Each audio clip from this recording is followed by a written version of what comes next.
धारा 370 हटने के बाद महिलाओं के लिए क्या बदला? महिलाओं के पहले अधिकार क्या थे?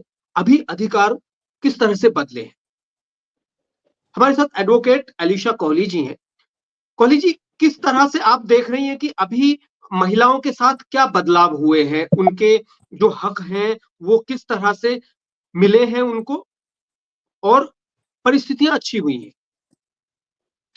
अ, राजेश जी नमस्कार, शुक्रिया आपका प्लेटफॉर्म देने के लिए। जी हाँ, 370 के बाद जो एक बहुत बड़ा बदलाव आया है औरतों के अधिकार को लेकर, उसमें ये है कि पहले जो प्रॉपर्टी में राइट्स होता था, एंसेस्ट्रल प्रॉपर्टी है या कोई भी प्रॉपर्टी है, तो हमारी जो पीआरसी थी, परमानेंट रेजिडेंशियल सर्टिफिकेट, तो उसमें ये होता था कि वुमेन्स के लिए था वैलिड टिल मैरिज।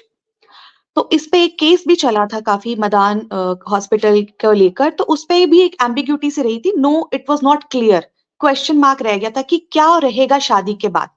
जो औरतों की शादी जम्मू में ही होती थी या कश्मीर में ही होती थी, उनके लिए तो कोई प्रॉब्लम नहीं थी, बट जिनकी शादी जो है स्टेट से बाहर हो जाती थी, उनके लिए एक बहुत ही मुश्किल का सामना करना पड़ता था। इंसेस्ट्रल इनहेरिटेंस राइट था, बट वो उस प्रॉपर्टी को एंजॉय नहीं कर सकती थी।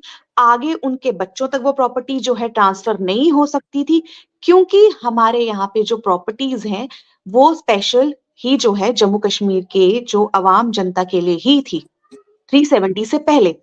अब ये चीज का बदलाव आया है कि उन वो लोग भी जो आउट ऑफ स्टेट सेटल होते हैं कहीं पे भी देश के किसी भी कोने में, वो आकर अपनी जो हक है जमीन में वो ले सकते हैं।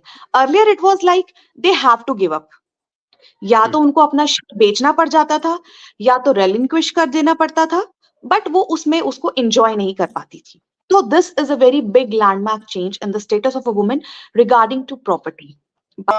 जो अलीशा मैडम ने कहा है, एडवोकेट है, बड़ी इन्होंने ये कि वुमेन एम्पावरमेंट की बात है और हम ये कहते हैं कि जेंडर न्यूट्रल सोसाइटी बनानी है हमने, मतलब अगर, और ये तो आम है हमारे इंडियन सोसाइटी चाहे हो और या कश्मीर की ट्रेडिशनल सोसाइटी ही है, तो इसमें आपको पता मेल डोमिनेंस है, पैट्रियार्कल है। और जो मैडम अलीशा कोहली एडवोकेट ने कहा बिल्कुल ये है, ये तो आपको जानकारी है कि ये आर्टिकल 350 जो 35A था, जो 1954 का ऑर्डर, जो मैंने कहा प्रेसिडेंशियल ऑर्डर, आप पीछे भी बात की है, ये उससे बैकडोर से एंट्री की थी।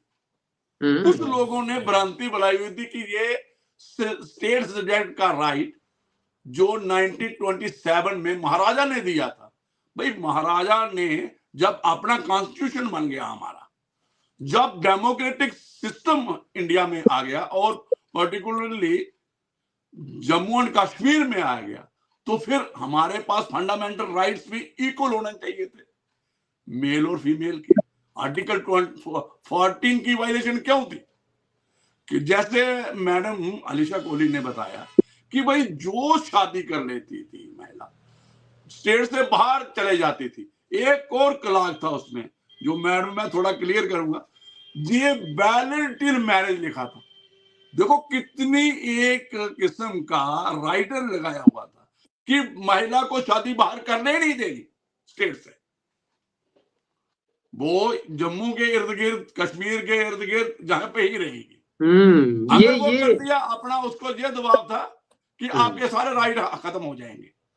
उसके स्टेट सब्जेक्ट पे, उसके पीआरसी पे ये लिखा जाता था कि वैलिड टिल मैरिज। मैं एक और, जो मैडम ने कहा कि शादियां जिनकी हो जाती थी जहां पे, वो प्रोटेक्टेड फील करती थी, देखिए उनके एक नया सर्टिफिकेट बनाना पड़ता था।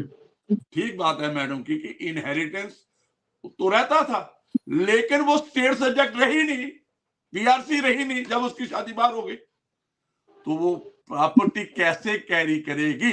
इस पे हमारे 3 बेंच मेजॉरिटी जजमेंट है अपने ऑनरेबल हाई कोर्ट की, जो मैडम ने कहा, मैडम मदान थी, ये 4-5 लेडीज थी जिनके साथ यही हुआ था, जो वैलिड मैरिज सर्टिफिकेट था। तो उन्होंने सभी ने पिटीशन लगी थी, कुछ मुस्लिम बहनें थी, कुछ कश्मीरी हिंदू थे, कुछ यहाँ के डोगरा थे, क्योंकि ये तो इक्वली एप्लीकेबल था जो 35A था, पीआरसी था। तो ये जो विमेन एम्पावरमेंट इस वक्त आई कि भाई इनको चाहे शादी बाहर हो अंदर हो, ये पीआरसी का ही सिस्टम खत्म हो गया है। तो अभी